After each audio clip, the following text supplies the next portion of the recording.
حمدا كثيرا لمن قال يا أيها الذين آمنوا اتقوا الله حق تقاته ولا تموتن إلا وأنتم مسلمون. والصلاة والسلام على عبده ونبيه ورسوله محمد المصطفى وعلى آله وأصحابه أهل الصدق والوفاء. وأشهد أن لا إله إلا الله وحده لا شريك له وأشهد أن محمدا عبده ورسوله. أما بعد. Mic-nya satu supaya bundar. فقال الله تعالى في كتابه الكريم أعوذ بالله من الشيطان الرجيم يا أيها الناس اتقوا الله وقولوا قولا سديدا يصلح لكم أعمالكم ويغفر لكم ذنوبكم ومن يطع الله ورسوله فقد فاز فوزا عظيما. إخوة إيمان إخوان fillah jamaah silaturahim dan thalabul ilmi yang dirahmati dan dimuliakan Allah Subhanahu wa taala. Salah satu makna takwa adalah takut. Dan ternyata takwa kepada Allah yang maknanya takut kepada Allah itu adalah takut kepada kebesaran Allah, takut kepada keagungan Allah, takut kepada murka Allah, takut kepada laknat Allah, takut kepada azab Allah, dan takut kepada neraka Allah. Oleh karena itu salah satu kewajiban kita sebagai seorang muslim adalah menjaga diri dan keluarga kita dari neraka yang kayu bakarnya adalah manusia dan batu, dijaga ketat oleh malaikat yang kasar dan bengis tapi memiliki akhlak yang mulia. La ya'sunallaha ma amarhum wa yaf'aluna ma yu'mar. Tidak pernah maksiat kepada perintah Allah dan selalu melaksanakan apa yang diperintahkan Allah kepada mereka. Dan kalau kita baca surat Ar-Rahman, ternyata orang yang takut kepada Allah itu Allah siapkan bukan satu surga tapi 2 surga. Kemudian ditambah 2 surga lagi. Jadi berapa kan? 4. Jadi kalau bapak punya istri 4,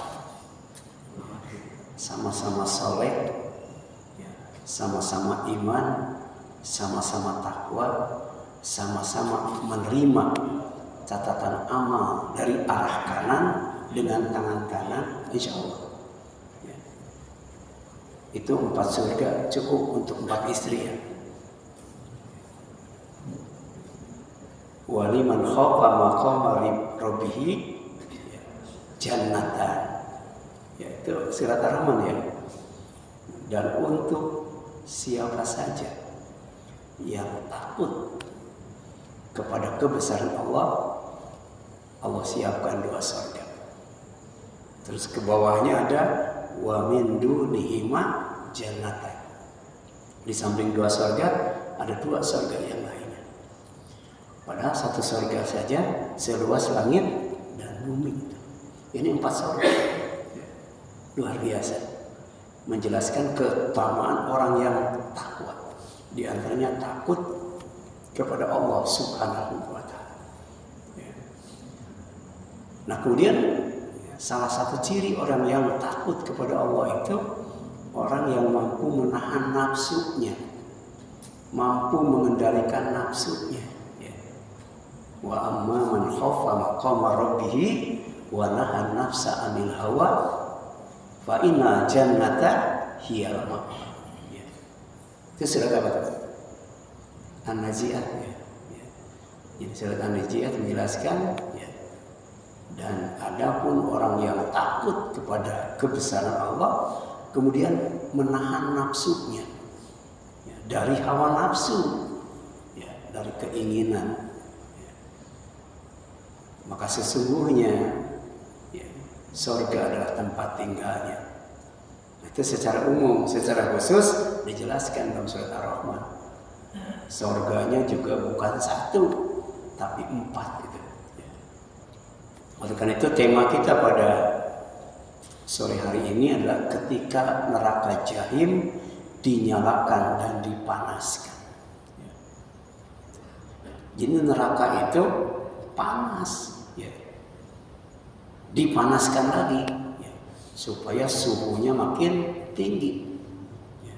Sudah menyala, dinyalakan lagi supaya menyalanya tambah besar. Ya. Ini Pak, Pak, ya.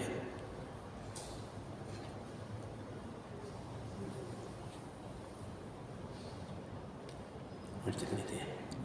Nah, ini. Ustaz jangan kelamaan, harus pegang ini aja. Tekan terus. Digeser gitu. Ya. Ya.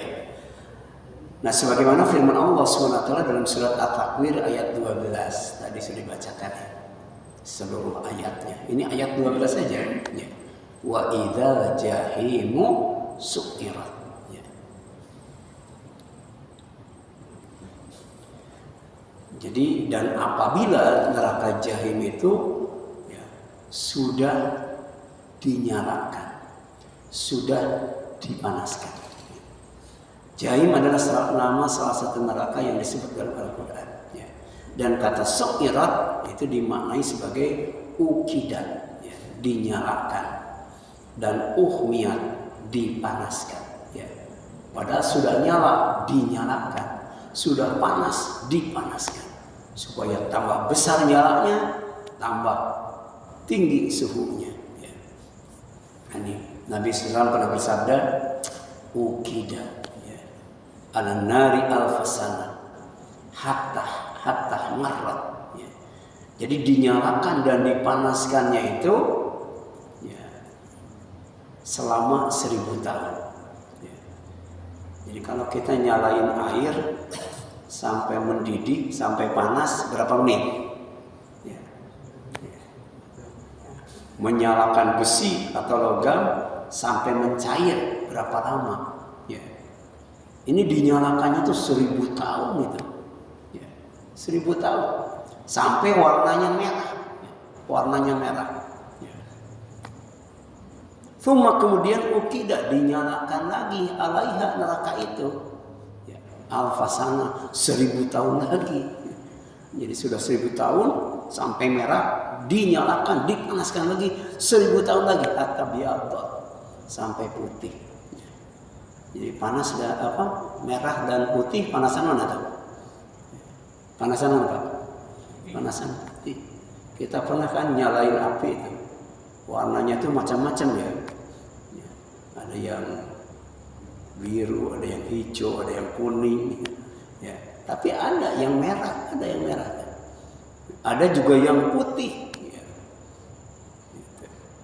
Semua ukidah kemudian dinyalakan lagi, dipanaskan lagi. Alaiha neraka itu alfasana, ya, selama 1000 tahun. Jadi 3000 tahun ya. Ya. Hatta wadah sampai kemudian warnanya menjadi hitam, fahiya sauda mudlima. Hitamnya tuh hitam gelap. Ya. Jadi kalau tinggal di neraka yang apinya hitam, nggak bisa melihat apa-apa itu. Ya. Jadi dikepung oleh neraka, kiri kanan neraka, depan belakang neraka, ya atas bawah neraka, sendirian itu, nggak ada teman. Ya. Baca surat Al-Haqqah itu. Ya. Di neraka itu nggak ada teman, itu sendirian, sendiri dalam derita. Ya. Jadi jangankan di neraka, di surga saja sendirian enak saja, nggak enak. Ya. Makanya usahakan istri kita, anak kita ya, bertemu kembali di surga dalam keadaan bahagia. Jangan sampai sendiri masing-masing di neraka. Nauzubillah min dzalik. Wa amma man utiya kitabahu wara'a biyaminihi fasawfa yuhasabu hisaban yasira wa yanqalibu ila ahlihi masrura. Maka adapun orang yang diberi catatan amalnya dari arah kanannya dengan tangan kanannya, ya, maka dia akan dihisab dengan mudah, dihisab dengan cepat. Ya. Kemudian dia akan kembali ya, kepada istri dan anaknya, kepada keluarganya dalam keadaan bahagia. Bahagianya itu bersama. Ya. Sedangkan di neraka falaisa lahul yauma hahuna hamim. Ya. Di neraka itu kata Allah, ya, tidak ada teman, ya, sendiri. Ya. Ya. Nauzubillahi min dzalik. Ya. Kemudian api dinaikkan suhunya selama 1000 tahun sampai berubah menjadi merah, lalu dinaikkan lagi selama 1000 tahun hingga berubah menjadi putih, kemudian dinaikkan lagi selama 1000 tahun sampai menghitam, dan itulah yang disebut dengan hitam legam. At-Tirmidzi. Ya. Saking hitamnya, asapnya juga hitam. Ya. Kalau kita nyalain api, bakar kayu bakar, asapnya apa tuh? Warnanya apa? Putih. Ya. Ini asapnya itu hitam. Ya. Itu dijelaskan di dalam surat apa tuh? Ya. Surat Al-Waqiah. Ya.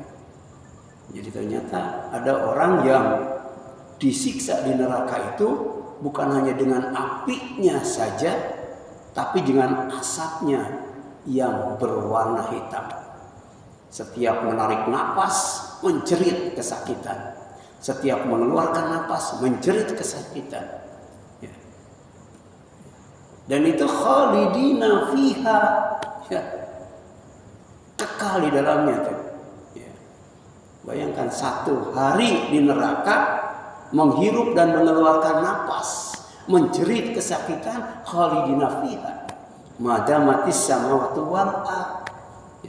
Seumur langit dan bumi, ila masya'a rabbuk, kecuali Allah menghendaki lebih lama daripada itu. Ya. Sayang kalau di dunia kita hidup ya, hanya menjadi suluh atau kayu bakar api neraka. Ya. Pada sehari di sana ada yang 1000 tahun surat as-sajdah. Ya. Ada yang 50.000 tahun, surat Qaf, ya, ada yang seumur langit dan bumi atau bisa lebih daripada itu, surat Hud itu. Ketika Allah berbicara, ya, bahwa di dunia, di akhirat kelak, ya, manusia itu dibagi menjadi 2 kelompok, ya, 2 kelompok, ya. Yaitu yang pertama asyaki, ya, kelompok yang celaka, finnar, ya, karena ditempatkan di neraka. Ya. Yang kedua as-sa'id, ya, kelompok orang yang bahagia, ya, fil jannah, di surga. Ya. Kemudian yang selanjutnya, neraka jahim dinyalakan dan dipanaskan untuk orang-orang yang menentang Al-Quran. Jadi selalu ada itu, setiap zaman, setiap waktu, ya, Fir'aun mati, tapi orang yang kelakuannya seperti Fir'aun ada nggak? Ada. Abu Jahal sudah mati, tapi orang yang akhlaknya kayak Abu Jahal itu sampai kiamat tetap ada itu. Demikian pula orang yang menentang Al-Quran. Dari mulai Allah mengutus Nabi dan Rasul yang pertama sampai Nabi dan Rasul yang terakhir, selalu ada orang yang tampil sebagai penentang kitab suci, ya, penentang, ya, Al-Quran. Di antaranya yang diturunkan kepada Nabi Muhammad sallallahu alaihi wasallam, ya, walladzina sa'u fi ayatina mu'ajizina ulaika ashabul jahim. Ya, ini yang pertama tuh. Tetapi orang-orang yang berusaha menentang ayat-ayat kami dengan maksud melemahkan iman. Ya. Sebab kalau iman kuat bahaya, merugikan mereka. Bagaimana mereka melakukan usaha dan upaya dengan harta, tenaga dan lain sebagainya, sampai kemudian ya, orang-orang itu lemah imannya kepada Al-Quran, bahkan meragukan Al-Quran, bahkan bisa jadi membenci Al-Quran, menghujat Al-Quran, padahal orang Islam. Mereka melakukan itu ya, dengan sungguh-sungguh, dengan serius, tidak asal-asalan, tidak malas-malasan, tidak amatiran itu. Ya. Ini surat Al-Hajj ayat 51. Ya. Bahwa neraka jahim yang dinyalakan dan dipanaskan itu untuk para penentang Al-Quran. Ya. Neraka jahim dinyalakan, dipanaskan untuk para pemimpin dan penguasa yang sesat dan melakukan kesyirikan. Ya. Ya. Kalau Fir'aun di atas itu, ya, dia juga masuk neraka jahanam. Ya. Kalau Fir'aun mengaku dirinya sebagai Tuhan. Kalau ini tidak mengaku dirinya sebagai Tuhan, tapi menyembah Tuhan selain Allah. Dan kemudian mengajak para pengikutnya ya, untuk sama-sama ya, menyekutukan Allah Subhanahu wa ta'ala. Ya. Jadi waburrizatil jahimu lil ghawin.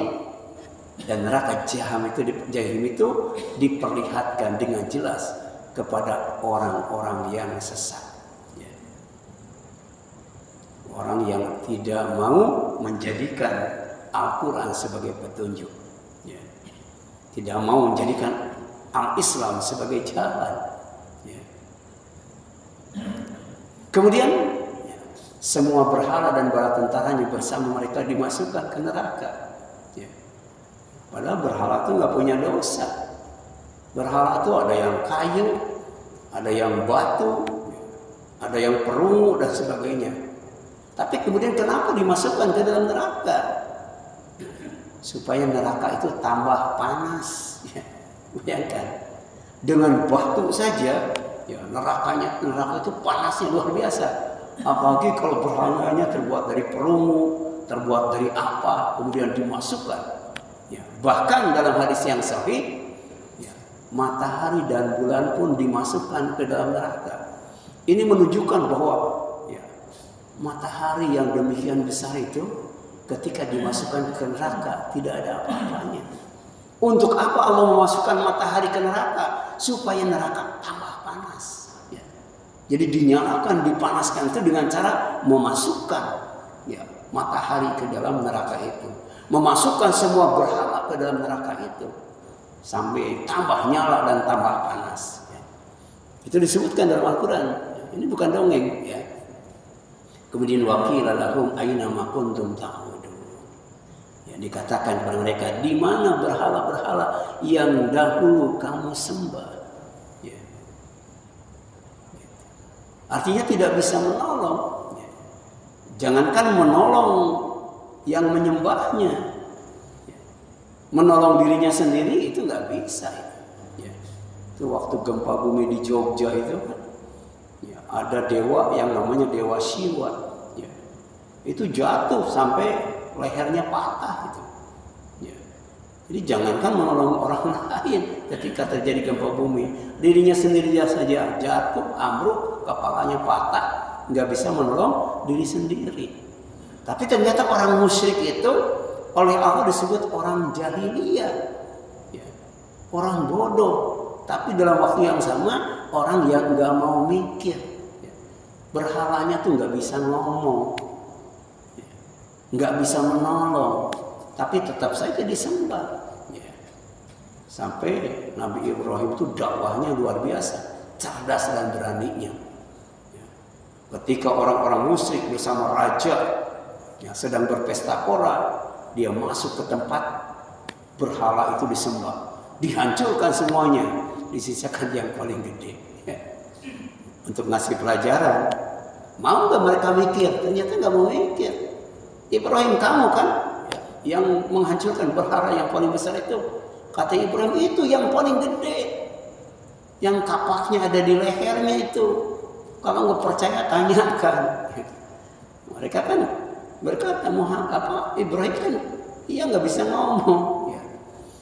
Baru kemudian oleh Ibrahim didakwahi. Ya. Jadi kenapa kalian masih menyembah sesuatu yang tidak bisa memberi manfaat dan mudarat? Ya. Bahkan nggak bisa ngomong sama sekali. Ya.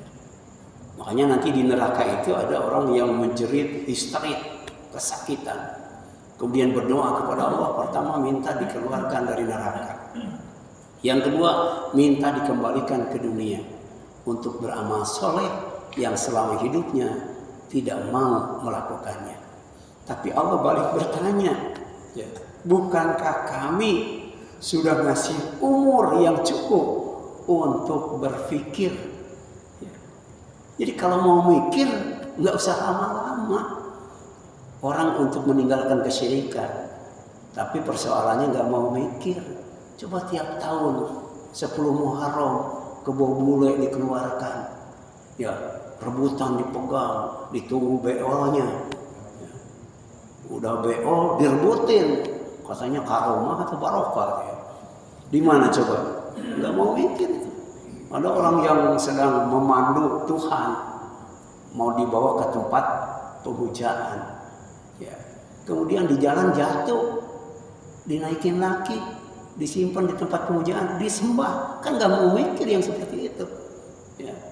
Makanya ternyata ya orang yang paling cerdas, orang yang berhati nurani, yang disebut dalam Al-Quran sebagai ulul albab, cirinya cuma 2. Pertama, selalu berzikir kepada Allah ketika berdiri, ketika duduk, ketika berbaring. Ya. Yang kedua, wa yatafakkaruna fi khalqis samawati wal ardh. Selalu memikirkan tentang ciptaan Allah, ya, baik langit maupun bumi atau yang ada di langit dan di bumi. Sampai kemudian hasilnya, pertama, menghasilkan pribadi yang bersyukur. Sebab tidak ada ciptaan Allah yang tidak bermanfaat. Rabbana ma khalaqta hadza batila. Kemudian menimbulkan rasa kagum terhadap ciptaan Allah. Subhanaka. Kata subhana itu menunjukkan bahwa ciptaan Allah luar biasa. Maha mengagumkan. Kagum luar biasa. Kemudian menimbulkan rasa takut. Fakina ada benar. Jadi kalau kita mau berzikir, mau berfikir, buahnya, asarnya, dampaknya luar biasa. Membentuk pribadi yang syukur, pribadi yang mengagungkan Allah, dan pribadi yang takut kepada Allah SWT. Di antaranya takut kepada azab Allah dan neraka Allah. Ya. Jadi kalau sudah menjerit di neraka, minta dikeluarkan, minta dikembalikan ke dunia. Jangankan dikembalikan ke dunia, dikeluarkan dari neraka saja tidak akan. Ya. Tidak akan dikeluarkan dari neraka, kemudian dikembalikan lagi ke dunia. Ya.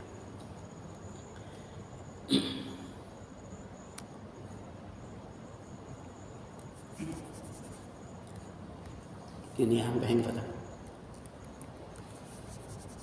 Ya.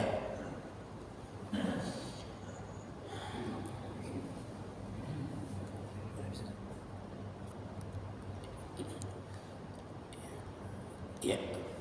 Jadi Asy-Syu'ara 92 ya. Min dunillah. Ya. Di mana Tuhan kalian yang kalian sembah selain Allah? Hal yang surunakum aw yantasirun. Apakah mereka menolong kalian atau menolong dirinya sendiri? Ya.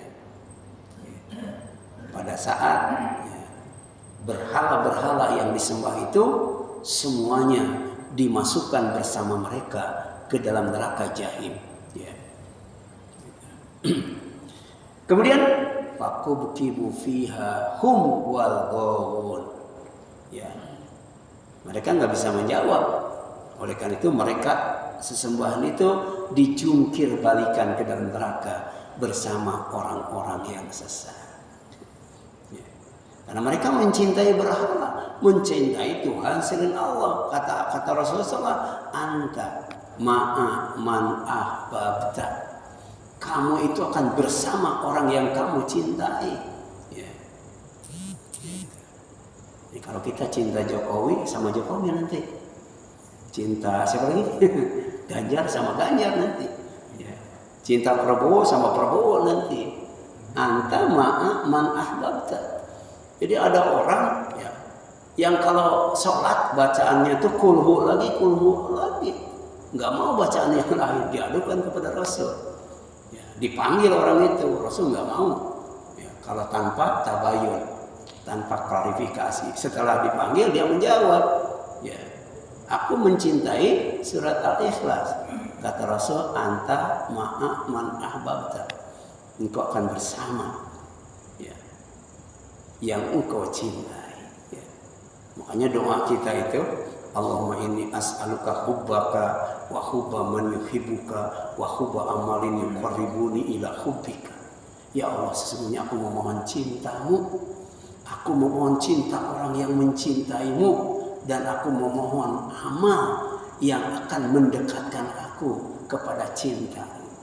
Insya Allah kalau kita dicintai Allah, bersama Allah, ya, kita tidak akan disentuh oleh api neraka. Kita akan dijauhkan. Dan itu adalah sebuah kemenangan. Ya, paman zuhziya 'anil nar wa udkhilan nar faqad faz. Ya. Jadi siapa saja yang dijauhkan dari neraka, dimasukkan ke dalam surga, sungguh dia telah beruntung. Ya. Dia meraih kemenangan. Ini Asy-Syu'ara 94. Kemudian neraka jahim dinyalakan dan dipanaskan untuk orang yang zalim. Ya. Ya. Dzulmun itu lawan daripada nur. Ya. Ada orang yang hidup dalam cahaya Allah. Ada orang yang hidup dalam kegelapan. Ada cahaya tapi tidak digunakan. Bahkan dia menjauh dari cahaya itu. Sementara kita setiap hari keluar dari rumah menuju masjid, minta agar ya Allah menerangi hati kita, menerangi telinga kita, menerangi mata kita, menerangi depan kita, menerangi belakang kita, kanan kita, kiri kita, atas kita, bawah kita, menerangi ya semua hidup dan kehidupan kita. Itu kan apa doanya ya? Allahumma ij'al fi qalbi nuran wa fi sam'i nuran sampai Allahumma atini nuran. Itu lebih detail lagi, ya. Sampai ada doa yang lebih rinci daripada itu, ya. Sampai minta kulitnya itu diberikan cahaya, ya rambutnya diberikan cahaya, otaknya diberikan cahaya, pikirannya diberikan cahaya. Jadi hidup bertabur cahaya. Tapi ada orang yang hidup dalam kegelapan karena tidak mau ya, hidup dalam cahaya Allah, namanya zalim, ya. Itu orang zalim. Ya. Nah, kemudian dalam makna lain zalim itu pertama ada zalim akidah, syirik itu. Ya, ya bunayya la tusyrik billah inna syirka la dzulmun adzim. Wahai anakku, kata Luqman, jangan menyekutukan Allah. Karena menyekutukan Allah itu termasuk kezaliman yang paling besar. Itu dalam akidah. Ada zalim syariah. Tidak mau berhukum dengan hukum Allah. Ya, KTP-nya Islam, tapi hukum yang digunakan bukan hukum Islam. Itu zalim juga. Ya. Wa man lam yahkum bima anzalallah fa ulaika humudz zalimun. Siapa yang tidak berhukum dengan hukum yang Allah turunkan yaitu Islam, ya, yang bersumberkan Al-Qur'an dan As-Sunnah, mereka termasuk orang zalim. Ya. Kemudian orang zalim juga itu orang yang berakhlak tercela. Ya. Tidak berakhlak mulia. Jadi dia berbuat maksiat, tidak mau bertobat, terus saja maksiat. Wa man lam yatub fa ulaika humudz zalimun. Siapa yang tidak mau bertobat dari perbuatan maksiat, mereka orang yang zalim. Nah, itu diancamkan dengan neraka jahim, ya. Nah, kemudian jika lapar, makanan yang tersedia adalah zakum. Dan jika haus, minuman yang tersedia adalah air yang sangat panas. Jadi dari sekian banyak neraka, itu cuma neraka zahim, ya, yang di dalamnya ada makanan yang bernama zakum. Nanti dijelaskan sifat daripada zakum ini. Ya, gitu. Tapi perut orang yang zalim itu diisi dengan makanan yang bernama zakum. Kemudian dipenuhi dengan minuman yang sangat panas sekali. Dan ternyata bagaimana mereka makan, bagaimana mereka minum ketika berada di neraka, dijelaskan dalam Al-Quran secara detail. Ya. Sekali lagi, Al-Quran itu bukan dongeng. Nah, sementara ada ya orang yang catatan amalnya ada di dalam neraka, ada apa dalam sijab.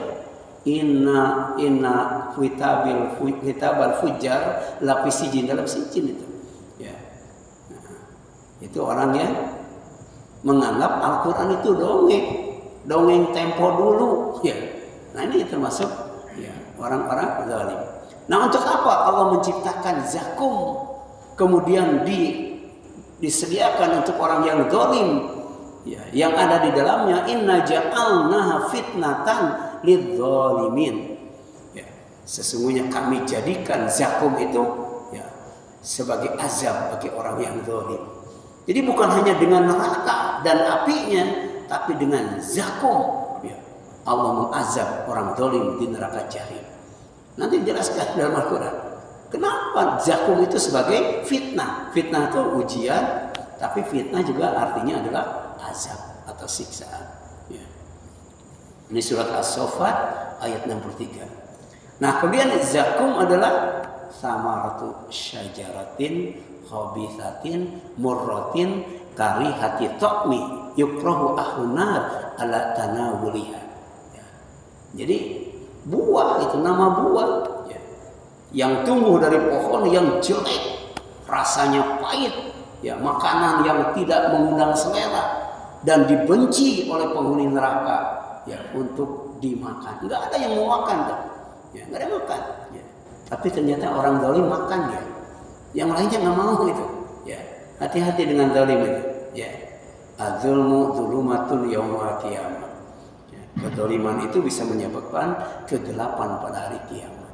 Ya, kenapa? Tadi nerakanya saja, neraka jahim itu ya warnanya hitam, asapnya hitam pekat. Ya. Kemudian ya, innaha syajarah takhruju fi aslil jahim. Jadi buah zakum itu ya, tumbuh dari pohon yang tinggi banget. Ya. Jadi menjulang sampai ke permukaan neraka, kemudian menembus sampai ke dasar neraka. Ya.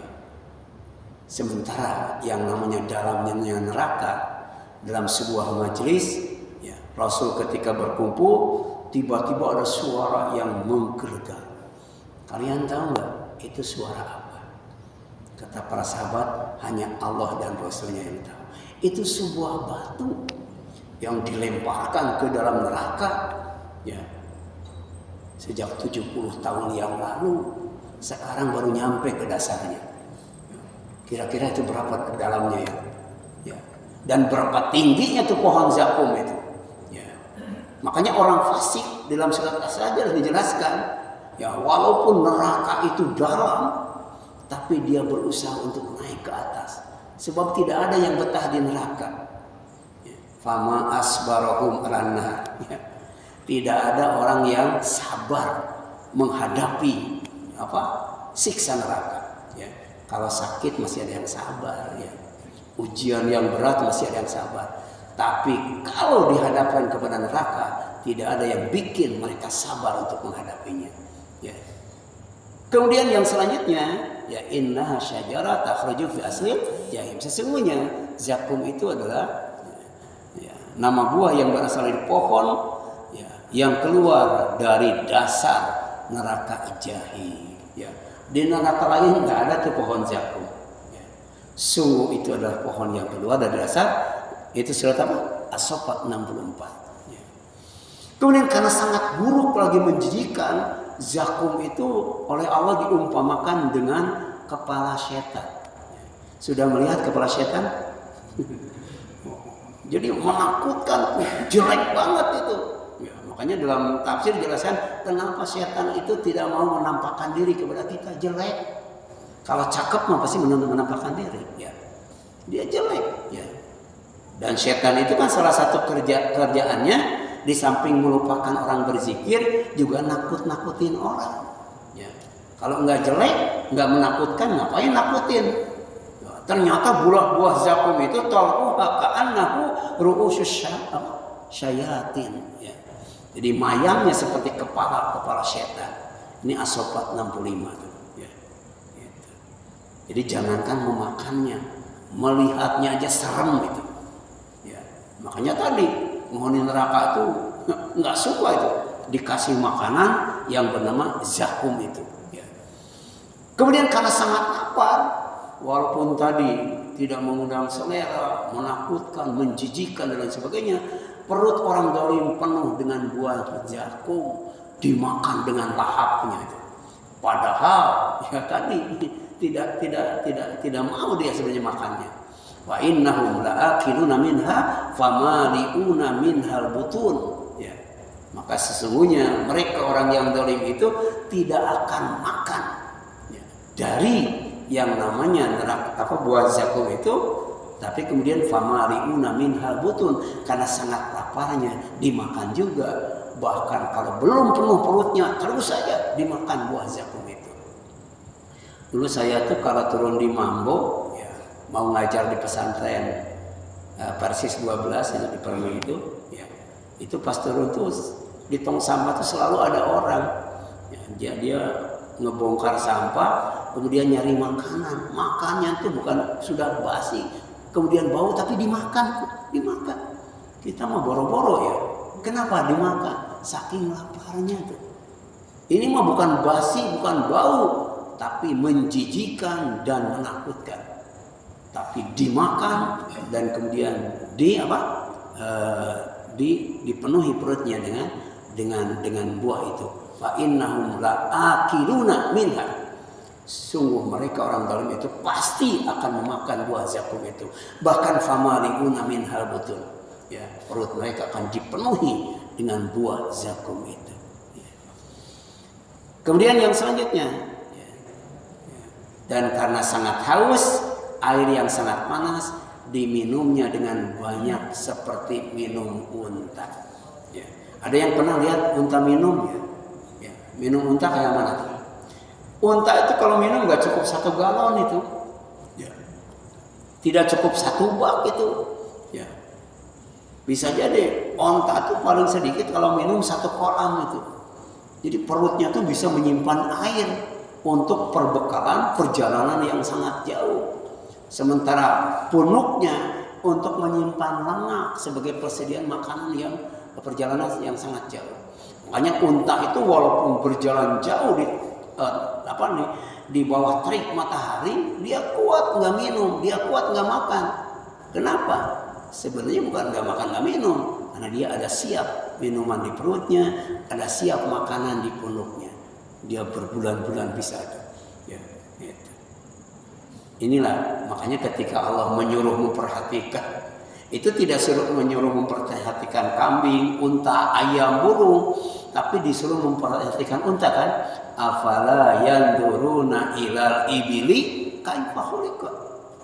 Jadi ada sesuatu yang unik, yang istimewa dan menarik pada diri unta. Ya, cuman kita kalau haji dan umroh jarang memperhatikan ya. Ya cuma naik dipoto. Padahal kan perintahnya bukan untuk selfie. Ya. Untuk apa? Untuk memperhatikan. Di antaranya perutnya luar biasa. Sampai air kencingnya saja bisa dijadikan obat. Bukan hanya susunya saja, air kencingnya bisa dijadikan obat. Berarti tidak najis, tidak haram. Karena dalam hadis yang sahih, yang najis dan haram itu tidak akan bisa dijadikan obat. Berarti kencing unta nggak najis, nggak haram. Bahkan betul diteliti secara ilmiah bisa menyembuhkan penyakit itu. Ini luar biasanya unta. Ya. Kemudian fasyaribuna syurbal him, maka kamu minum seperti unta yang sangat haus minum. Padahal itu panas banget. Diminum itu seperti minumnya unta. Lapar banget, ya, menjijikkan banget itu. Dimakan, ya, sampai perutnya penuh dengan buah zakum. Kemudian di neraka jahim orang-orang zalim dipertemukan dengan nenek moyang mereka dalam keadaan sesat dengan nasib yang sama tadi, antara ma'a man ahbabta. Ya. Jadi kalau kita nanti reuni di surga itu bukan hanya dengan anak, bukan hanya dengan istri, tapi juga dengan sahabat-sahabat, ya, teman-teman karib kerabat kumpul, ya. Kalau satu sama lain saling mencintai, tidak saling membenci, tidak saling mendengki. Sama dengan orang zalim. Orang sesat itu cintanya kesesatan. Orang zalim itu cintanya kezaliman. Makanya di neraka ngumpul semuanya. Ya, itu. Senior-seniornya dipertemukan oleh Allah di neraka. Ya. Dengan nasib yang sama seperti tadi. Makan buah zakum, minum air yang sangat panas. Ya. Innahum alfau aba'ahum dhalin.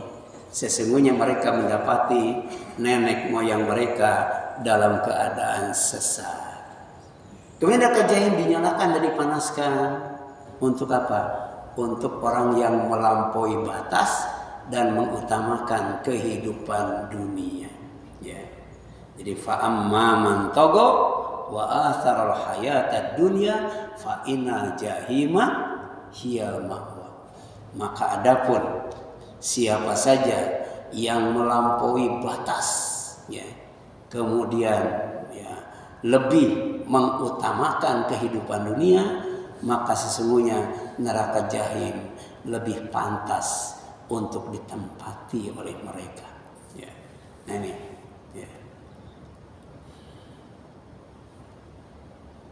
Ya. Nah, kalau kita baca Al-Quran, ternyata di antara orang yang disifati dengan togo itu adalah Fir'aun.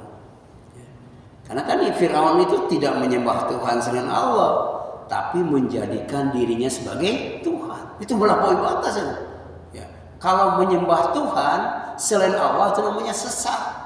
Tapi mengakui dirinya sebagai Tuhan dan kemudian menyuruh orang untuk menyembahnya, bahkan mengeksekusi mati orang yang tidak beriman kepadanya, itu namanya togo. Dan dalam Al-Quran disebut sebanyak 3 kali itu. Ya. Di antaranya ketika menyuruh Musa untuk mendakwahi Fir'aun yang lupa diri, lupa daratan itu, mengaku diri sebagai Tuhan. Karena oleh Allah kasih kekuasaan, kasih kekayaan, malah lupa diri. Idhab ila Fir'auna innahu tagha. Ya. Jadi pergilah kepada Fir'aun, dia benar-benar telah melampaui batas. Ya. Itu surat Thaha 24 dan surat An-Nazi'at 17. Yang kedua diperintahkan kepada Musa dan asistennya, ya, yaitu Harun. Karena Musa itu tidak sendiri, berdua. Jadi jubirnya itu Harun. Karena Musa itu tidak fasih dalam berbicara. Waktu bayi disuruh memilih makanan dan bara api, ya dia sebenarnya mau ngambil makanan, tapi oleh malaikat tangannya diarahkan ke bara api, dimakan, lidahnya terbakar, jadi keluh. Makanya sebelum berangkat dia berdoa, Rabbi shrah li sadri wa yassir li amri wahlul 'uqdatam min lisani yafqahu qawli. Setelah itu minta asisten yang menemani dakwahnya. Ternyata yang dipilih masih saudaranya yang bernama Harun. Ya. Nah, kemudian di antara perbuatan Fir'aun yang melampaui batas itu adalah menganggap dirinya sebagai Tuhan. Faqala ana rabbukumul a'la. Ya, setelah dikumpulkan semua orang, dia berdiri. Kemudian berkata, ana rabbukumul a'la. Aku Tuhan kalian yang paling tinggi. Ya. Karena dia pernah nyuruh teknokratnya, ya, untuk membangun bangunan yang tinggi. Sebab kata Musa, itu Tuhannya ada di langit, Tuhannya ada di atas. Dia bikin bangunan yang tinggi, dia naik ke atas, ternyata enggak ada. Nah, kalau begitu Tuhan yang paling tinggi itu aku, bukan Tuhan Musa. Ya, ana rabbukumul a'la. Akulah Tuhan yang paling tinggi. Ya, gitu. Yang kedua, menyembelih anak laki-laki karena percaya dukun peramal. Ya, masa Tuhan percaya sama dukun ya? Aneh kan? Ya. Berarti hebatan dukun, hebatan Tuhan tuh. Fir'aun percaya sama dukun, ya. Karena Firaun pernah mimpi, Tuhan mimpi lagi. Negeri Mesir terbakar habis, rakyatnya banyak mati, dan orang-orang tinggal adalah orang-orang Bani Israel. Cuma Bani Israel saja yang selamat. Rakyatnya semuanya mati terbakar. Mesirnya semua habis terbakar. Maka para peramal sepakat menafsirkan mimpinya bahwa tahun itu akan lahir seorang bayi laki-laki dari Bani Israel yang jika sudah besar nanti akan meruntuhkan kekuasaannya. Mendengar keterangan itu Fir'aun merasa gentar dan takut kalau kerajaannya benar-benar hancur. Oleh karena itu Fir'aun menyuruh para tentaranya untuk membunuh bayi-bayi Bani Israel yang lahir tahun itu. Tentara Fir'aun itu mendatangi satu persatu rumah keluarga Bani Israel. Para tentara Fir'aun itu memeriksa apakah penghuni rumahnya sedang hamil atau baru melahirkan. Kalau sedang hamil diawasi terus sampai lahir. Kalau sudah lahir diambil, kemudian disembelih. Dibunuh itu dengan cara disembelih. Ini disebut togo itu. Ya. Dan ini balanya itu balaun azim, bencana yang sangat luar biasa. Ketika manusia tak berdosa yang bernama bayi disembelih, dibunuh dengan cara dipotong lehernya. Ya. Kemudian kalau para tentara Fir'aun menemukannya, mereka akan merampas bayi itu dan membunuhnya. Dan ini digambarkan oleh Allah, ya, peristiwanya itu dengan firman-Nya, wa idh najjaynakum min ali fir'aun. Dan ingatlah ketika kamu menyelamatkan kamu dari pengikut Fir'aun. Jadi ingatlah ketika kami menyelamatkan kamu dari pengikut Fir'aun. Yasumunakum su'al azab. Mereka menimpakan siksaan yang sangat berat kepadamu. Yaitu apa? Yudabbihuna abna'akum wa yastahyuna nisa'akum. Mereka menyembelih anak laki-laki mereka, bayi laki-laki mereka yaitu Bani Israel, dan membiarkan hidup anak bayi perempuan mereka. Ini terbalik dengan Arab Jahiliyah ya. Kalau Arab Jahiliyah membunuh bayi perempuan, membiarkan hidup bayi laki-laki, ya, dengan cara dikubur hidup-hidup. Ya, sampai Umar bin Khattab itu ketika tahu anaknya yang sudah gede itu perempuan, dibawa itu langsung gali kuburan, dimasukkan hidup-hidup ke dalam kuburan, diuruk dengan tanah, diinjak kuat-kuat sampai terdengar ceritanya. Dan kalau ingat itu Umar bin Khattab nangis itu. Ya, jahiliyah seperti itu. Tapi di zaman Fir'aun bukan dikubur hidup-hidup, disembelih gitu. Disembelih. Karena takut apa? Takut kekuasaannya direbut. Ya, gitu.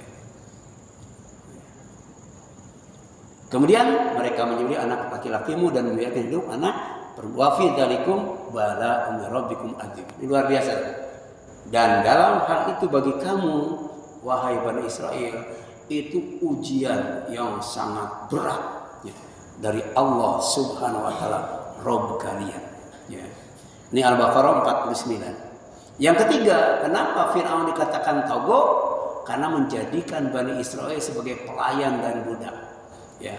Nama Fir'aun adalah Walid bin Mus'ab. Berkuasa kurang lebih 400 tahun. Ia menjadikan Bani Israel sebagai pelayan dan budak untuk bekerja tanpa upah. Ya. Nah, sekarang ada upah minimum ya. Ini tanpa upah sama sekali. Ya.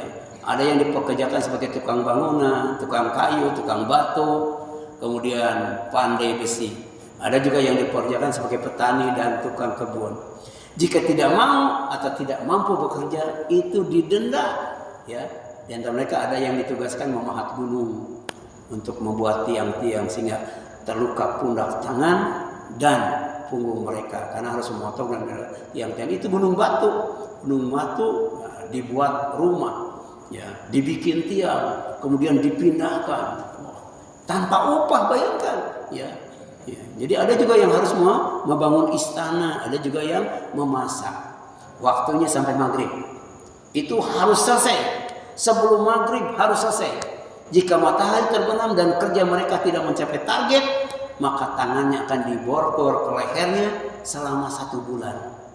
Ya, jebulakan. Sudah tidak digaji, tidak mencapai target, tangannya itu ke lehernya diborgol selama 1 bulan. Sedangkan wanitanya diasingkan ke dalam penjara. Gitu. Yang keempat, kenapa Fir'aun dikatakan togok dan nanti dimasukkan ke neraka jahim? Karena menghukum mati istrinya. Bayangkan, istrinya sendiri dihukum mati. Yang namanya Asiyah binti Muzahib yang beriman kepada Allah, tidak mengakui suaminya sebagai Tuhan. Wa daraballahu mathalan lilladzina amanu imra'ata fir'aun id qalat, ya, ketika dia berdoa, ya. Ini doanya kemana kelewat?